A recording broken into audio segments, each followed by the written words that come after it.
This video is made for adult collectors because bro gets absolutely dogpiled in the film.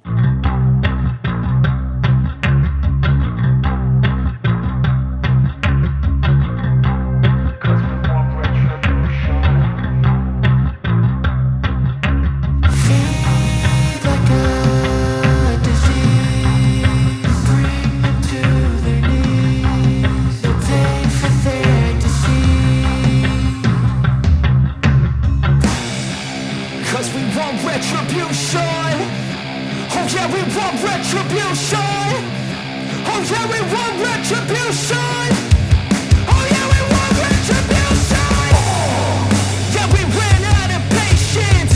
Boil up with the cold hard hatred. I can feel the vibration. Feet in the streets, it's a new sensation. I wanna break faces on the pavement. I wanna make greatness look complacent. Adrenaline awakened, I can taste it. We can make an impact, grab and then take it. So Carnage's head just fell off. So the last of the 2007 MPM toys has come out, and man, this has been an interesting thing to watch and experience. We still need a Frenzy, but that's a little bit more complicated for them to try to make. Brawl here is very interesting, but like, good interesting. The only official MPM I still have right now is Bone Crusher. I never had Blackout, unfortunately, I missed out on that, but I have had the rest, and while Bumblebee and Jazz from the 2007 film were also fine, the MPM has, like, that whole thing has been a bit hit and miss. I have the ones I like, but the reception from the community has been very mixed overall. Brawl here, though, feels like they took a lot of what they learned from the last few and really put that through the machine, because this thing is an actual treat. Brawl here does something super cool with its engineering in that it's able to look as accurate with as little steps as needed, especially in the way the legs are done. It's so little steps that I didn't use the instructions for a lot of the transformation, whereas Bone Crusher, I definitely needed them. Brawl here in tank mode, because that's how he comes packaged, looks stellar. The only inaccurate thing to me is the lack of the gun on the top, but like that annoys like one person as far as I know, so yeah. Also, this was bought at CMD store. Here's the box, not sponsored. No, I'm not throwing the box at it this time. This is a masterpiece toy. The paint thing I like a lot because according to Sam, the designer, it was made using 3 different shades of Benjamin Moore wall paint in the film. Like the tank was painted like that in the film. So he drove to a paint store, got those 3 paints and accurately matched the colors from the film on the toy. So this is frighteningly accurate to the deco from the film. I love that attention to detail. The tank details, like the little greebles and stuff though, they're great. I love the sculpting with the little bits of battle damage on him. The army green really helps make those tiny details pop a bit more. The back of the tank isn't just feet hanging out like the old leader, which is good. It has canisters back here, which are die cast, but that's more for robot mode stability because they still do become the feet. The turret does rotate and go up and down, and the turret on top also rotates and goes up and down. It's just a nice tank, a little shorter but taller than the old leader. Desert Deco when, Sam? I'd love to see that. He can store his weapons on the top of the tank, but that looks silly. That's just Transformers weapon storage. It's never that good. They did also paint dirt on the treads. It's subtle, but when it catches the light, it's great. And because it's still raised off the ground because of the little tiny wheels, it's not gonna scratch if you roll it, which I very much appreciate. So the are you finished? The fan is still like spinning down. The transformation on this is quite enjoyable to do. It's a big stark contrast from this, where this, I still like it, but there are bits in here that really do annoy me and a lot of other people. Also, that doesn't want to stay plugged in anymore. But there are things in here that do bug some people about it, and then there's the whole like hip ratchet problem that you have to worry about. But this shares quite a bit of its DNA with this. Not necessarily a lot of its steps, but like, look at that. Look at that underneath. Everything sort of ends up in the same place, but it still works quite well here, and it shares nothing with this one. Like this is just completely different.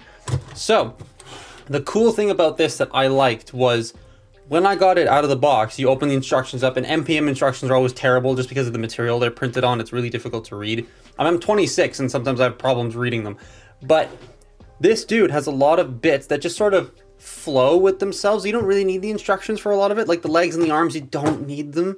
I didn't need them. I usually use them all the time for these things when I first get them because I don't want to break them. But with this, there's no worry of that. It's awesome. So to start with, what you're going to do is you're going to take these side sections here and bring them up and out They're on palm hinges, so they can flex a little bit and come out. So once you do that, you're just gonna fold these sections in and leave them there for now. And then bring this up, it's on a double hinge assembly, and bring that up like that. Now we're going to do the arms. We're going to split the turret and bring that up. Take this section, accordion it up like this.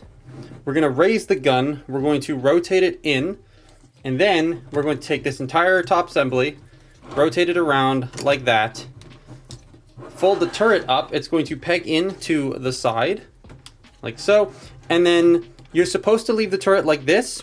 I don't like it like that. I personally am going to leave it like this, rotate this turret around, and we're gonna leave that back here for now. So, the next thing we are going to do is the legs. So to start with, we're going to unpeg the treads at the top here, unpeg these treads at the side here, just like that, and like that. Bring these sections back, and then split the legs. We're gonna go one click out. You wanna fold these panels in, then you wanna take this entire tread assembly and bring it out. Then you wanna rotate the foot down and rotate it around. Now we're going to unfold the feet just so we can get them standing. Just unfold every single bit out, the heels out, fold up these little horn things. These green ones do clip in. They clip in. You now have a solid base for Brawl to stand on. So the legs. You start by taking this piece at the side here and you bring it out. Now when you're pegging it back in, there's a peg right there that will go inside the leg. So you just line it up and it will peg in. So we're gonna bring that out. We're gonna take this piece, bring it out. You're gonna rotate this around. Now you wanna rotate it so that the hinge looks like this. And then you bring this section around and into here, making sure the double hinge on top is sitting flat. And then this will just slide in and peg into the leg. And then you take this entire assembly here, fold that down, accordion it in, and that's it. You're done. That's so easy. That's the whole leg finished in like 30 seconds. Now the upper body. So what we're going to do is, this is very Studio Series. We're going to raise the camera. Well, first you bring these down, and then you want to accordion these in. They will sort of like peg into themselves in here. Not the most secure connection in the world, if I'm being completely honest, but they do the job. Rotate that around. Now you unpeg the head. If I can get it, there we go. Unpeg the head, open this panel up, bring that out, rotate this in. And before we close any of this up, you need to do the treads and the arms. So, the treads will peg into themselves right here. So you get those nice and pegged in. You fold in these wheel sections as well. They clip into place. Now we're gonna do the arms. It looks like a mess, but it's pretty manageable. The arms, also a really satisfying order of operations.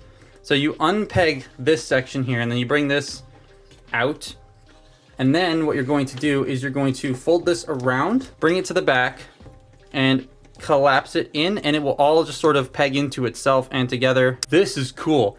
You fold this section in, then you bring this section up, it will peg together, and then you accordion that in, and then rotate, fold out the hand. That's it. That's the arm all done. And it looks super accurate. It's so easy. And then you just bring it around like that, and you peg it into here. It clips into place, and that's an arm done. So now that we have all the limbs finished, all you really have to do is some tidying up. So to start with, we're going to take the head. Now we're going to push it back into place, very Studio Series-like, and then we're going to fold these in to get that like accurate looking shot. See, they've come out here. These armatures, I wish they pegged in a little bit more securely. Now you're gonna take these tread bits that are hanging off here. They're gonna go up and snap into place. They're gonna peg in right there. And that really cleans up the silhouette, gets those treads out of the way, bulks them up a bit more in the torso. Now the back turret. This looks like it's gonna be annoying, right? But it really isn't.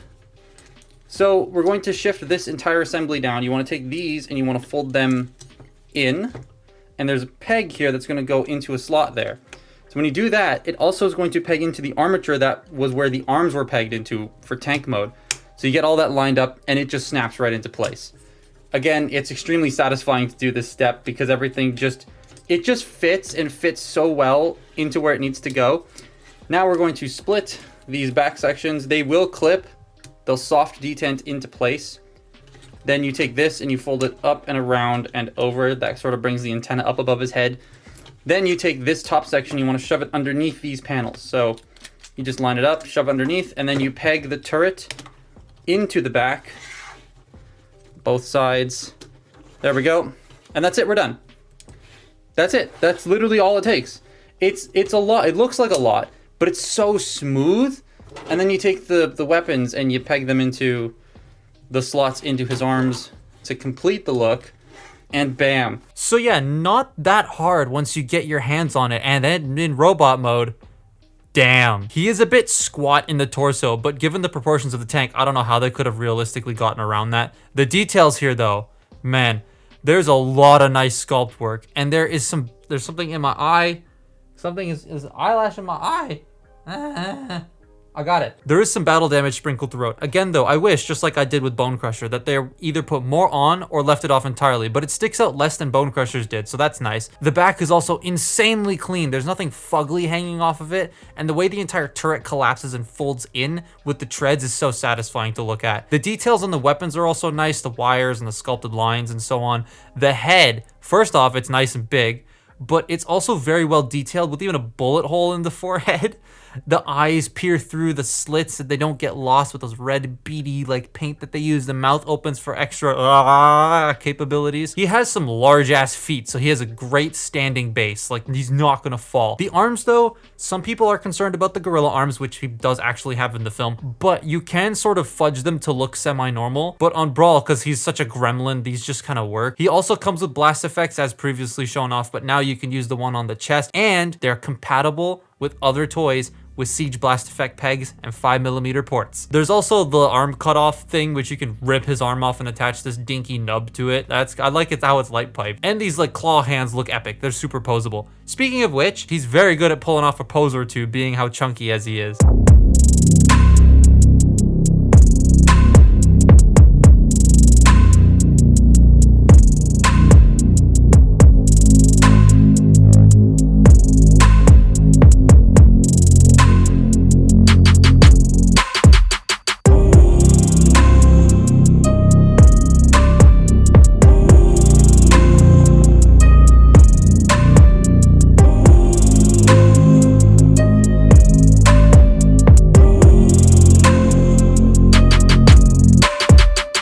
His articulation for being just, he's a rectangle, is pretty freaking good. To start with, you have the head, which is on a ball joint. It can get a little bit of tilt, not a lot.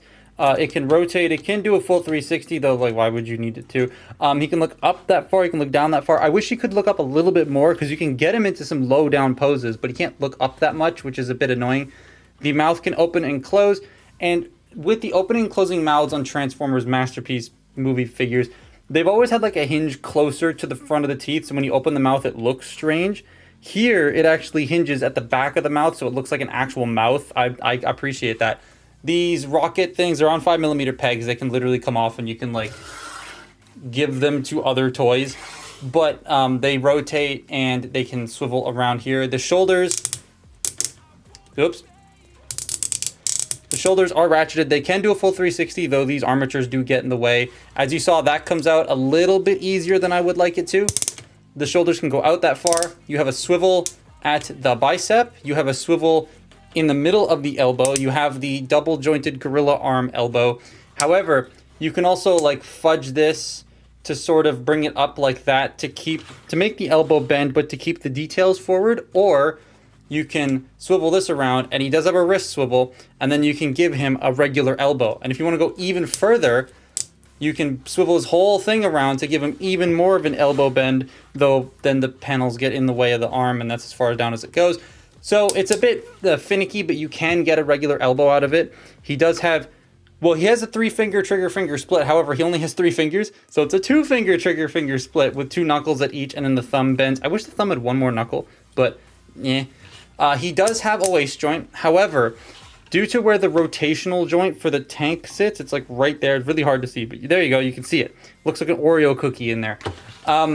That bumps into the waist, so you only get about that much motion out of it. Not terrible, but I wish it was a little more. I wish you could like extend the waist and then rotate it. You can't. I've pulled on it and nothing's happened. So you can't really do that. But yeah, I do wish... Knock that out of alignment. I do wish it had a waist joint. These pieces can move. They are soft rubber, so they won't snap, to allow for the legs to move out on a nice clicky ratchet. And then they can go forward and back. Forward. Back. I pushed that out myself. That's too far. There we go. You do have an above the knee swivel, and I'm glad they did that because a thigh swivel would have bumped into the crotch and would not have worked as well as it would have. You do have ratcheted 90-degree bend at the knee. Oh my goodness. There we go. This bit right here doesn't like pegging in on mine. This one is fine. This one isn't. I just need to thicken that peg a little bit and then that should be fixed. And then you have an ankle tilt and an ankle swivel. And then all these little bits here can move, although I don't know why you would want them to, but they do move. And there is die cast here and die cast, where is it? Here. There is that little bit of die cast to keep him solid and stable. I just noticed somehow in like when I did the transformation segment, there's a small paint chip right there. That wasn't there yesterday, and I've transformed this so many times. So I don't know if it's just because I'm in front of a camera and like it's difficult to like reach it and I might have accidentally chipped it, but yeah. Just be careful. The diecast is painted, so like, you know, be careful there, I guess. So yeah, MPM really did cook with this one here. It is pricey still, so it definitely won't be for everyone. It's about 250 Canadian dollars. I hope the Studio Series 1 gets a reshot soon so people who want an affordable Brawl can get one. But I adore this, and I think it's probably the best movie masterpiece toy that they've made so far, given how the transformation is super easy for me to just figure out when I got it. Sorry, I should correct that by saying the best big MPM toy they made. I still think the best one they've made is Bumblebee. Plastic feels great, posing is great, and the transformation is complex and it makes sense, minus those big flaps in the first half. They can get kind of annoying. And then that paint chip, again, looking back at the footage and photos I've been taking while I've been filming this, it's not present just up until the articulation segment, but that has been my look at Masterpiece Movie Brawl. Follow me on Twitter and Instagram, and I'll see you next time. Bye-bye.